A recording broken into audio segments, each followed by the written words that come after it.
अस्सलाम वालेकुम। ताज़ा तरीन खबरों और करंट इशू से बाखबर रहने के लिए हमारा चैनल सब्सक्राइब कीजिए।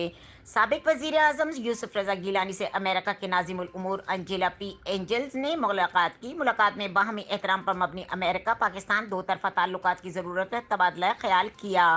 साबिक वजीर आजम ने अफगानिस्तान की बदलती हुई सूरत हाल पर तबादला ख्याल किया और अफगानिस्तान को दरपेश इंसानी बहरान पर अपनी तशवीश का इजहार किया। दोनों ने इस बात पर इत्तेफाक किया कि हर मुल्क को आम अफगान शहरियों को बिगड़ती हुई माशी सूरत हाल की वजह से मजीद मसाइब का सामना न करने को यकीनी बनाने में अपना किरदार अदा करना पड़ेगा।